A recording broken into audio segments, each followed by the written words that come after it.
आज लेसन 12 भारत के संविधान का निर्माण, उस लेसन को हम आगे पढ़ेंगे और अगले टॉपिक की ओर बढ़ेंगे, जिसमें आज हम देखेंगे गणराज्य। वह राज्य जिसमें शासन का प्रमुख जैसे कि राष्ट्रपति वंशानुगत न होकर किसी चुनाव प्रक्रिया से बनता है, वह गणराज्य कहलाता है।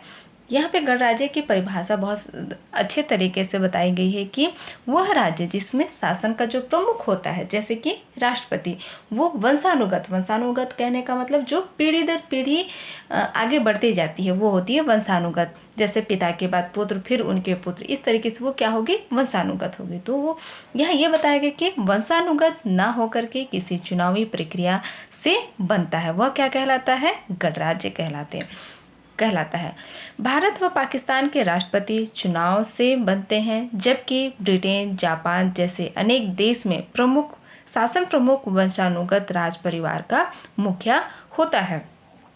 यहाँ भारत और पाकिस्तान के जो राष्ट्रपति का जो चुनाव जो होते हैं या बनते हैं, वो जबकि ये कहा गया चुनाव प्रक्रिया के द्वारा बनते हैं, जबकि ये कहा गया कि ब्रिटेन, जापान जैसे अनेक देशों में जहाँ पे शासन का प्रमुख कौन होता है, वंशानुगत राज परिवार का मुखिया। वंशानुगत मतलब जो पीढ़ी दर पीढ़ी आ रही है, तो उसी पीढ़ी के राज परिवार का मुखिया होंगे, वही वहाँ पे शासन करेंगे। अतः वहाँ लोकतंत्र और संविधान है, मगर गणराज्य नहीं है। वे संवैधानिक राजशाही हैं, मतलब राजशाही परिवारों के मुखिया के द्वारा शासन किया जाता है। जैसे एग्जाम्पल के तौर पर जैसे ब्रिटेन, जापान हो गए, इन जगहों पर क्या चलती है, राज परिवार के जो मुखिया होते हैं, जिसको कहते हैं राजशाही, उसी के आधार पर चलती है। गणराज्य में जनप्रतिनिधि, प्रमुख नागरिक व साधारण नागरिक व्यवहार में कानून के समक्ष समान होता है, जबकि राजशाही में राजा का स्थान विशेष होता है।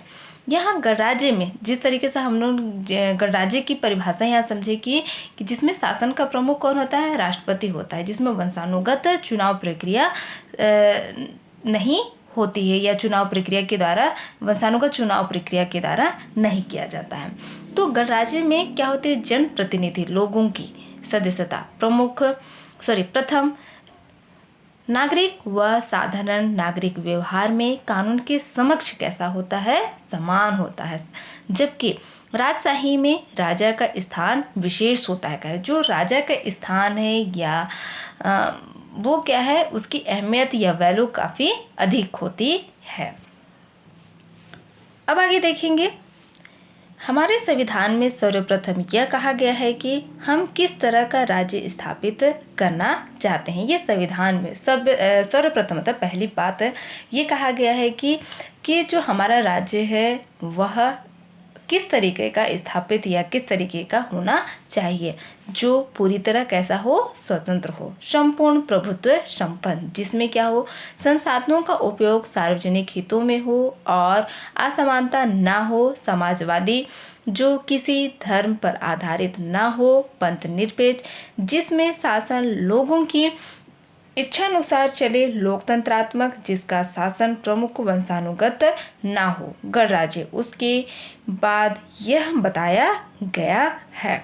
तो यहाँ बहुत अच्छी तरीके से जो कठिन वर्ड है उसका भी विस्तारण किया गया है कि किस तरीके से जो अगर स्वतंत्र राज्य स्थापित करना चाहते हैं तो उसके लिए संपूर्ण प्रभुत्व संपन्न, जिसमें जो संसाधनों का जो उपयोग किया जा रहा है वो सार्वजनिक, सभी के लिए समान रूप से समान हित में हो, और कैसा हो, असमानता ना हो, कैसा हो, समाजवादी, जिसमें को कहा, जो कि धर्म पर आधारित ना होकर के कैसा हो, पंथ निरपेक्ष हो, जिसमें शासन के लोग हैं वो कैसे हो, इच्छानुसार चले, लोकतंत्रात्मक हो, जिसमें ये भी कहा गया है कि वंशानुगत ना होकर के कैसा हो, गणराज्य हो।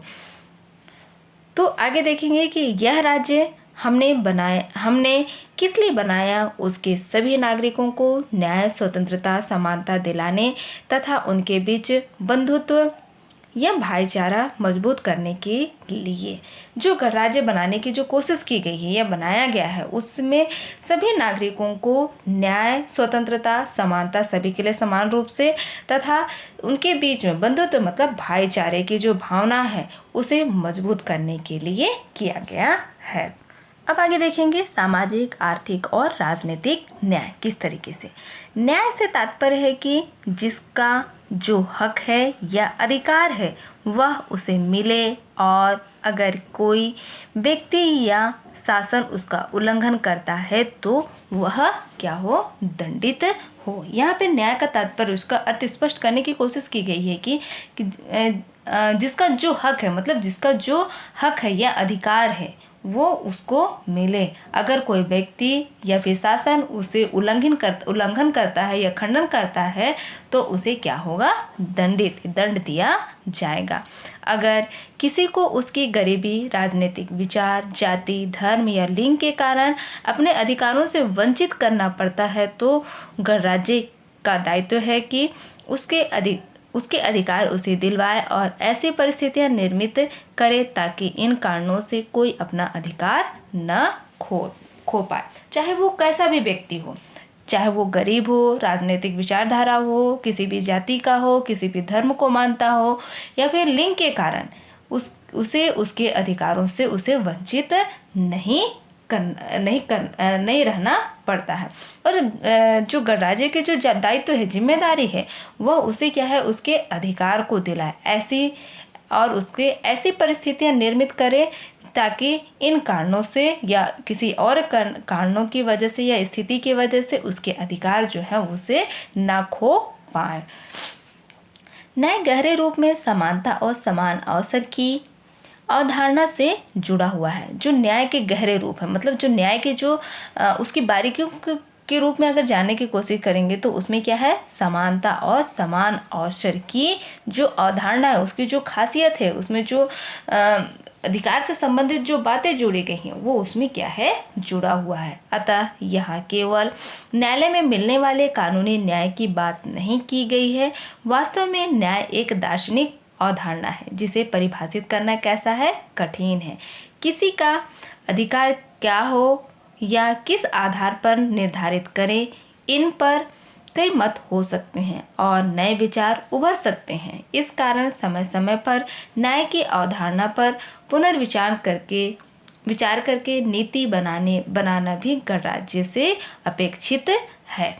या जो न्यायालय की जो भूमिका है या जिसकी वजह से न्यायालय में जाकर के लोगों को न्याय की बात की गई है, तो न्यायालय जो मिलने वाली जो कानूनी न्याय की बात से नहीं लिया गया है, बल्कि जो वास्तविक न्याय है, जो सच में जो है वो कहा गया है। और ये भी कहा गया है कि ये जो कानूनी जो न्याय है उसकी परिभाषित करना वो बहुत कठिन है, क्योंकि किसी के अधिकार हो या फिर किस आधार पर निर्धारित करें, इस बात पर कई मत हो सकते हैं। जो न्याय बनाने की जो प्रक्रिया है या जो अवधारणा है उसकी, वो किस आधार पर हो, तो इसके आधार पर जो नए नए विचार हैं वो निकल सकते हैं, सामने आ सकते हैं, जिसके कारण क्या होता है, समय समय पर जो न्याय के जो अवधारणा है उसमें क्या होता है, पुनर्विचार, नए नए विचारधाराएं उसमें आने लगते हैं, जिसकी वजह से क्या करते हैं, नीति बनाना भी क्या होता है, गणराज्य जो है उससे अपेक्षित है। मतलब जो जैसे जैसे पुनर्विचार जो होगी, समय के साथ परिस्थितियां बदलती जाती हैं तो ये भी क्या है, बदलती चली जाती हैं। तो नीति बनाना भी क्या है, गणराज्य से अपेक्षित है। अब आगे देखते हैं विचार, अभिव्यक्ति, विश्वास, धर्म व उपासना की स्वतंत्रता। स्वतंत्रता का अर्थ होता है स्वयं निर्णय लेना और अपने जीवन को कैसा करना है, संचालित करना है, उसे आगे बढ़ाना है। किस तरीके से बढ़ाना है, वो स्वयं उसके जो फैसले लिए गए हैं या जो निर्णय लिए गए हैं वो अपने जीवन को उस आधार पर जी सकता है। किसी और का कहा मानने या उसके अनुसार चलने पर बाध्य ना होना, मतलब किसी के कहने से या कहे को माने जाने से उसके अनुसार उस पर चलने के लिए उसे बाध्य नहीं किया जा सकता है। वो अपनी इच्छानुसार अपना जीवन निर्वाह कर सकता है। भारत के हर नागरिक को खुद सोचकर अपने विचार बनाने, उसके अनुरूप जीने तथा उन्हें खुलकर दूसरों को बताने की स्वतंत्रता है। भारत के प्रत्येक नागरिक को, हर नागरिक को क्या है, खुद सोचकर, मतलब खुद सोचे समझे, उस पर विचार करे और उसी के आधार पर जीने और उन्हें जो भी विचारधारा है उसे खुलकर दूसरों को बताने की भी स्वतंत्रता है। उन्हें किसी की बात मानने या ना मानने, किसी भी धर्म को मानने या ना मानने तथा किसी भी तरीके से उपासना करने या ना करने का अधिकार होगा। मतलब जो नागरिक है वो उस पर किसी भी तरीके से बात मानने या ना मानने का, वो धर्म को माने या ना माने, किसी की उपासना करे या ना करे, ये भी उसका अधिकार होगा। कहने का मतलब वो अपनी इच्छा अनुसार अपना जीवन आगे बढ़ा सकता है। नागरिक कैसा, किस तरह अपने विचारों को अभिव्यक्त करे और सोचे, अपने विचारों पर किस तरह अमल करे, इस पर कोई अनुचित पाबंदी नहीं है। इसकी केवल एक शर्त है कि इससे दूसरे नागरिकों के स्वतंत्रता के अधिकारों का उल्लंघन ना हो, यानी किसी अन्य व्यक्ति को बाध्य करने का प्रयास ना करे। जो मनुष्य है या नागरिक है वो किस तरीके से अपने जो विचार हैं, जो अपनी अभिव्यक्ति है वो कैसे व्यक्त करे, वो सोचे और अपने विचारों पर वो किस तरीके से अमल करे, या फिर कोई जो अनुचित पाबंदी है पर कोई अनुचित पाबंदी नहीं है, कि मतलब उस पर कोई किसी तरीके का कोई दबाव नहीं है। बस केवल एक ऐसी शर्त है या एक शर्त है जिसकी वजह से अगर वो जो भी सोचता है, समझता है या करता है उससे किसी अन्य व्यक्ति को या नागरिक को परेशान ना हो। इसलिए कहा गया कि दूसरे नागरिकों के स्वतंत्रता के अधिकार, जो दूसरे व्यक्ति हैं उसके स्वतंत्रता के अधिकार हैं, उसका क्या ना हो, उल्लंघन ना हो, उसको किसी भी तरीके का बाध्य ना हो, यानी कि अन्य व्यक्ति को बाध्य करने का प्रयास या उसको मजबूर करने का प्रयास ना करें। न्याय की तरह स्वतंत्रता भी एक दार्शनिक अवधारणा है जिसे कानूनी रूप में परिभाषित करना पर्याप्त नहीं है। स्वतंत्रता का अर्थ यह भी है कि हर व्यक्ति स्वयं से निर्णय लेने के लिए कैसा है, सक्षम है। मतलब वो अपनी सोच विचार के आधार पर जो भी डिसीजन या जो भी फैसले हैं वो करने में कैसा है, सक्षम है। उसे अपने परिवार, समाज, बड़े बुजुर्ग, पति या पत्नी या शासन के प्रभाव से मुक्त होकर सोचने और निर्णय लेने के अवसर मिले और उसमें यह सामर्थ्य भी हो कि वो अपने परिवार है, समाज है, बड़े बुजुर्ग हैं, पति है, पत्नी है, या उनसे उनके शासन के प्रभाव से मुक्त, मतलब उनके बिना दबाव से वो सोचने, समझने, निर्णय लेने के उसे अवसर दिए गए हैं। और उसमें यह क्या है, सामर्थ्य भी कि अपना जो फैसला है वो खुलकर कर सकता है। इसी के माध्यम से हर व्यक्ति अपने अभिव्यक्ति को उभार सकता है और अपने आप को विकसित कर सकता है। तो इसी के आधार पर जब व्यक्ति अपने सोच विचार, जो भी अवधारणा है, जो सोच है, उसे खुलकर व्यक्त करता है तो वो क्या है, उसकी जो सोच विचार है वो आगे बढ़ती है, फैसले लेते हैं, डिसीजन लेने की क्षमता बढ़ती है। तो इसे कहा गया है कि अगर इसी सब के माध्यम के आधार पर क्या है, व्यक्ति अपने जो अभिव्यक्ति है उसको क्या कर सकता है, उभार सकता है और अपने आप को क्या कर सकता है, विकसित कर सकता है, उसे आगे प्रमोट कर सकता है। क्या इस स्वतंत्रता की कोई सीमा हो सकती है? यदि हाँ तो वह क्या है, किस तरह लागू हो? इन बातों पर भी कई विचार हैं। इस बारे में आप समझ भी समय के साथ विकसित होती रहेगी। मतलब ये समय के अनुसार जिस तरीके की जो सोच विचार सामने आ रही है या जो प्रश्न उठ रहे हैं वो क्या है, समय के साथ वो भी क्या हो जाएगी, विकसित होती चली जाएगी। अब आगे देखेंगे प्रतिष्ठा और अवसर की समता किस तरीके से। यहाँ ध्यान देने की बात यह है कि संविधान दो तरह की समता की बात कर रहा है। प्रतिष्ठा और अवसर की बात कही गई है। तो आगे देखते हैं प्रतिष्ठा के बारे में क्या बतलाया गया है। प्रतिष्ठा की समानता भारत में कई मायनों में अत्यधिक महत्वपूर्ण रही है। सदियों से हमारे समाज में प्रतिसत्ता, जातिवाद और सामंतवाद के चलते हैसियत या प्रतिष्ठा में बहुत असमानता थी।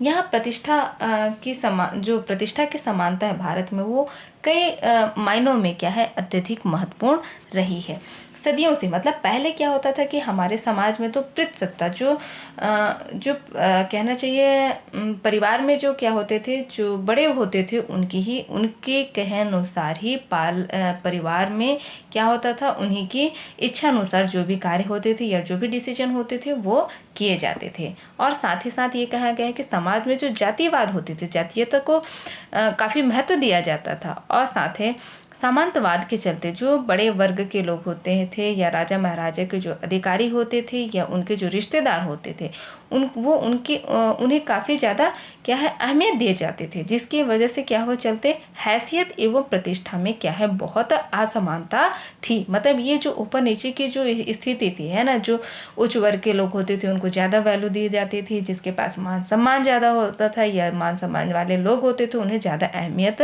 दी जाती थी। तो इस तरीके से जो इस क्या है हमेशा बनी रहती थी। यहाँ तक कि कुछ लोगों को अप्रियता भी माना गया और इस कारण वे अनेक अधिकारों से वंचित रहे। यहाँ पे ये बताया गया है कि कुछ जो ऐसे लोग थे जो अप्रियता, कहने के मतलब ये आप उसे छुआछूत कहें या उच्च और निम्न कहें, ऐसी स्थिति भी उस समय जो स्थिति थी वो उत्पन्न होती थी। इसके कारण क्या होता था कि जो अनेक समाज के जो लोग होते थे वो क्या है, अपने अधिकारों से वंचित हो जाते थे, छूट जाते थे। दूसरी ओर समाज में कई श्रेणियां बनी हुई थी जिनको विशेषाधिकार प्राप्त थे। दूसरी तरफ क्या थे, समाज में कुछ ऐसे वर्ग के या श्रेणियां बनी हुई थी जिसकी वजह से उन्हें विशेषाधिकार, मतलब विशेष रूप से उनको अधिकार दिया गया था। उदाहरण के लिए राज परिवार और उनसे जुड़े लोगों एवं उच्च जाति के लोगों को आम लोगों से अलग माना जाता था। एग्जाम्पल के तौर से बताया गया है कि जो राज परिवार, जो राजा के परिवार होते थे और उनसे जुड़े हुए अन्य लोग होते थे, और साथ ही साथ जो उच्च जाति के अंतर आते थे या उच्च जाति के जो लोग होते थे उन्हें जो आम लोग थे, सामान्य लोग थे, उनसे अलग माना जाता था।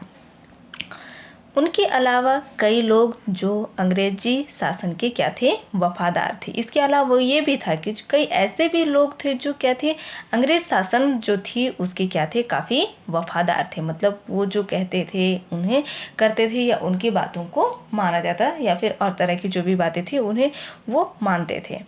उन्हें शासन की ओर से विशिष्ट दर्जा प्राप्त था। मतलब उनको शासन की तरफ से, अंग्रेज शासन जो थी उसकी ओर से एक विशेष रूप से उनको क्या मिला गया था, दर्जा माना जाता था या दर्जा प्राप्त था। इन असमानताओं को खत्म करने की बात की गई ताकि हर व्यक्ति अपना मनचाहा जीवन जी सके और अपने मनचाहे काम कर पाए। इसके लिए 2 तरह के कदम उठाए गए हैं। तो इस तरीके से जो समाज में जो असमानता उत्पन्न हुई थी, पहले की स्थिति की से बात की जा रही है कि पहले जो असमानता की जो स्थिति थी वो इस स्थिति को खत्म करने की क्या की गई थी, बात की गई थी, ताकि जो हर व्यक्ति, जिससे क्या हो सकता था कि हर व्यक्ति अपना जो भी जीवन है वो अपने इच्छा अनुसार कहें या मनचाहा जीवन वो जी सके और मनचाहे कार्य कर सके। तो इसके लिए 2 तरह के कदम उठाए गए हैं। तो देखते हैं पहला कदम क्या बताया गया है। पहला, कानून की दृष्टि में सबको समान दर्जा दिया गया। पहला जो मुख्य बात वो जो था वो क्या था कि जो कानून की नज़र में थी या दृष्टि में थे वो सभी लोगों सभी को, कहने का मतलब जो प्रत्येक व्यक्ति को, चाहे वो उच्च जाति का हो, सामान्य हो या छोटी जाति का हो, या कहना चाहिए हर नागरिक को, कहने का मतलब उन्हें सभी को समान रूप से समान दर्जा दिया गया। यानी राजा हो या भिखारी, दलित हो या सवर्ण, महिला हो या पुरुष, सबके लिए एक ही कानून होगा, चाहे वो किसी भी तरह का होगा। सभी के लिए समान रूप से समान दर्जा दिया गया। अब देखते हैं दूसरे नंबर पे, दूसरा जो मुख्य बातें हैं वो बताया गया कि दूसरा, सार्वजनिक जीवन में लिंग, जाति, धर्म, भाषा आदि के आधार पर भेदभाव को खत्म किया गया। दूसरी जो मुख्य बात थी वो क्या थी, जो सार्वजनिक जीवन में जो जहाँ सभी कोई रहते हैं, अपना जीवन जीते हैं, उस स्थिति के बारे में कहा कि सार्वजनिक जीवन में जहाँ सभी रहते हैं, निवास करते हैं, वहाँ पे जीवन में क्या लिंग, चाहे वो किसी भी लिंग का हो, किसी भी जाति से संबंध रखने वाला हो, किसी भी धर्म को मानने वाला हो, या किसी भी भाषा को बोलने वाला हो, आदि के आधार पर क्या करना है, भेद जो भावना थी या भेदभाव जो थी उसे खत्म किया गया। चाहे वो कोई भी भाषा का हो, किसी भी जाति का, किसी भी लिंग का हो, आदि सारी चीज़ें उसके जो भेदभाव जो थी वो खत्म किया गया। यानी कोई भी नागरिक भारत के किसी भी सार्वजनिक पद को हासिल कर सकता है, चाहे वो कैसा भी व्यक्ति हो, वो क्या है, किसी भी जाति धर्म का हो, किसी भी वर्ग का हो, किसी भी समुदाय से हो, किसी भी धर्म को मानने वाला हो, किसी भी भाषा को बोलने वाला हो, वो क्या है, नागरिक भारत के किसी भी सार्वजनिक पद है, जो भी पद है उसे प्राप्त करने का वो हकदार है या हासिल वो कर सकता है, एवं सार्वजनिक सुविधाओं का उपयोग कर सकता है। जो भी सार्वजनिक सभी के लिए क्या दी गई हैं, सुविधाएं प्राप्त की गई हैं, उसका भी वो समान रूप से उपयोग कर सकता है। अब आगे देखेंगे, संविधान सबको अवसर की समानता दिए जाने की बात कर रहा है। मतलब संविधान जो है वो सभी व्यक्ति को, सभी लोगों को, सभी नागरिकों को क्या है, समान रूप से जीने की बात के लिए क्या है, अवसर प्रदान कर रहा है। इसका तात्पर्य यह है कि समाज में किसी भी अवस्था को प्राप्त करने के लिए सबको न केवल समान अधिकार होगा, बल्कि उसे प्राप्त करने के लिए समान अवसर भी मिलेंगे। जो समाज में जो स्थिति है या उसे प्राप्त करने के लिए जो भी अवस्था है, स्थिति है, उसे प्राप्त करने के लिए सबको न केवल क्या है, समान अधिकार मिलेगा, बल्कि सबको समान उसका भी अवसर प्राप्त होगा। यानी उस अवस्था को प्राप्त करने के लिए जरूरी अर्हताओं को हासिल करने में भी समानता लाई जाएगी। मतलब जो स्थिति है, जो चीज़ वो प्राप्त करना चाहता है, उसके लिए सभी लोगों को, सभी नागरिकों को समान अधिकार या समान अवसर और लोगों के बीच में साथ ही साथ समानता भी लाई जाएगी। उदाहरण के लिए अगर न्यायाधीश पद के लिए कुछ अर्हताएं तय हैं, जैसे कि ये कहा गया है, मतलब कोई भी पद या प्रतिष्ठा कहना चाहिए उसको प्राप्त करने के लिए, जैसे LLB डिग्री या वकालत का अनुभव, किसके लिए, न्यायाधीश पद के लिए प्राप्त करने के लिए जो अर्हताएं तय की गई है। मतलब जब वो न्यायाधीश पद के लिए, तो उसके पास ये अर्हताएं होनी, मतलब ये डिग्री उसके पास होना चाहिए। तो जो कोई इन्हें क्या कर सकता है, प्राप्त कर सकता है।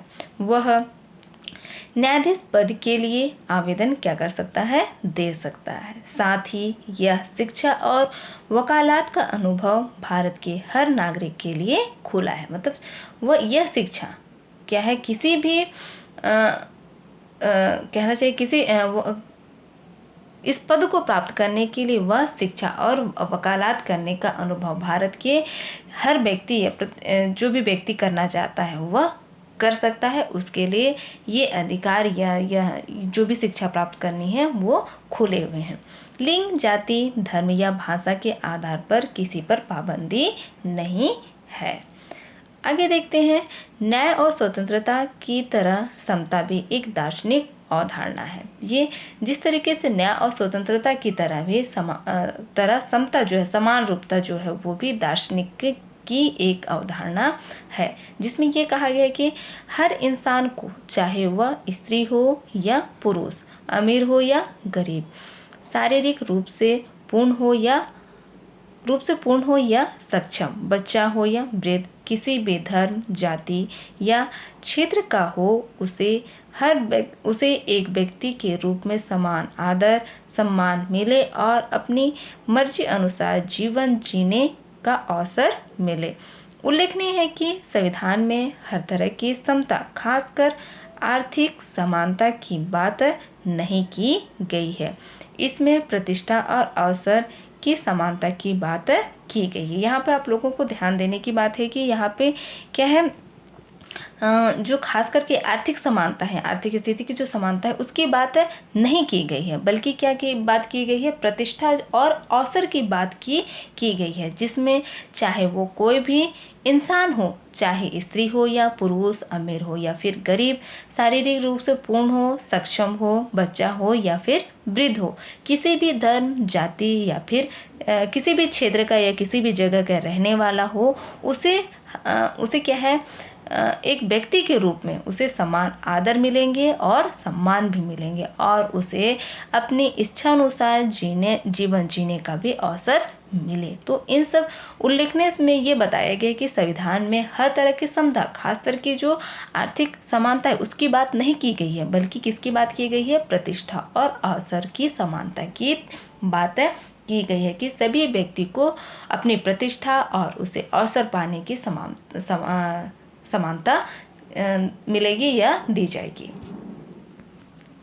अब आगे देखेंगे, व्यक्ति की गरिमा और राष्ट्र की एकता और अखंडता सुनिश्चित करने वाली बंधुत्व।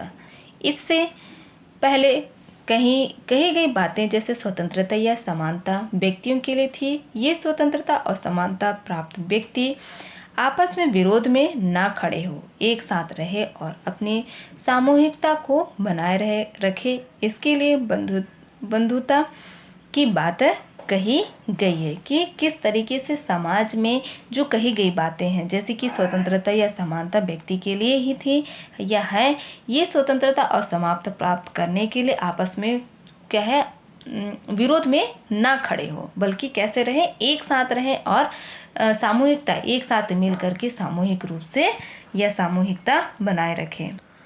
साथ ही साथ क्या है, बंधुत्व भाईचारे की भी बात कही गई है, कि सभी को मिलजुल करके समाज में एक साथ रहना है, मिलजुल करके एक दूसरे के साथ जो भी समानता है, समानरूपता, एक दूसरे को सम्मान, प्रतिष्ठा प्राप्त करने का हक है। हम ऐसा समाज नहीं चाहते जहाँ केवल हर व्यक्ति अपनी ही बात सोचे और केवल व्यक्तिवाद को आदर्श बनाए। ये यहाँ ऐसा समाज की कल्पना नहीं की गई है, या बात नहीं कही जा रही है, या बनाने की कोशिश नहीं की जा रही है, जिसमें क्या हो कि जहाँ केवल सिर्फ व्यक्ति अपनी ही बात जो है या अपनी जो सोच है केवल व्यक्तिवाद, मतलब जो उन्होंने कहा है उसी के आधार पर चला जाए, ऐसे को बनाए रखने की बात नहीं की गई है, बल्कि साथ ही साथ क्या है, एक साथ मिले रहें और क्या है, जो इंसानियत जो है या फिर व्यक्तिवाद है उसको अहमियत ज़्यादा दी जाने की बात कही गई है। हम यह भी कह सकते हैं कि वे आपस में कैसे रखें, भाईचारा रखें, एक दूसरे के साथ मिलजुल करके प्रेम से रहें, सहयोग करें, एक दूसरे की क्या करें, मदद करें और एक साझे राष्ट्र का निर्माण करें, जिसमें क्या है, एक दूसरे से मिलजुल करके प्रेम के साथ एक दूसरे को कहना चाहिए समानता के साथ वो ऐसे राष्ट्र का निर्माण करें। लेकिन यह ऐसा भी राष्ट्र नहीं होगा जिसमें व्यक्ति का कोई स्थान ना हो या जिसमें केवल राष्ट्र को सर्वोपरि माना जाए। यहाँ ये भी कहा गया कि केवल यहाँ पे ऐसा राष्ट्र नहीं होगा जिसमें व्यक्ति का कोई स्थान ना हो, जिसमें केवल राष्ट्र को ही सर्वोपरि माना जाए, कहा गया। यह ऐसा राष्ट्र बनेगा जिसमें व्यक्ति की गरिमा को बनाए रखा जाए। जो मनुष्य की या व्यक्ति की जो गरिमा है, उसके जो पद है, उसको क्या है, आगे बनाने में एक ऐसे राष्ट्र की कल्पना की गई है। आगे देखते हैं, संविधान की उद्देशिका में हमारे संवैधानिक जो हमारे हित के लिए है उसका मूल्य क्या है, अंकित है, उसकी जो वैल्यू है, उसकी अहमियत जो है वो अंकित किया गया है, जिसमें हमने संविधान की उद्देशिका में पढ़ा है, जिनके आधार पर न केवल हमारे शासन को संचालित करना है बल्कि क्या करना है, जिससे देश के हर नागरिक को अपने जीवन में निभाना है। जो बातें संविधान की उद्देशिका में हमने पढ़ा वो सारी चीज़ें मनुष्य के देश के हर व्यक्ति को, हर नागरिक को अपने जीवन में उन कर्तव्यों को निभाना है और आगे बढ़ते जाना है और एक ऐसे राष्ट्र की कल्पना करना है जिसमें सभी कोई मिलजुल करके भाईचारे की भावना, सहयोग की बातें और एक ऐसे राष्ट्र, साझे राष्ट्र का निर्माण कर सके। तो स्टूडेंट्स, आप लोगों का लेसन यहीं खत्म होता है। आप लोगों के लिए होमवर्क है क्वेश्चन नंबर 1, संविधान के उद्देश्य का हमारे जीवन में क्या महत्व है। क्वेश्चन नंबर 2, आपको संविधान के मूल सिद्धांतों में से कौन सा सबसे महत्वपूर्ण लगा, कारण सहित समझाइए। आज के लिए यहीं तक क्वेश्चन दिए जा रहे हैं। Thank you students.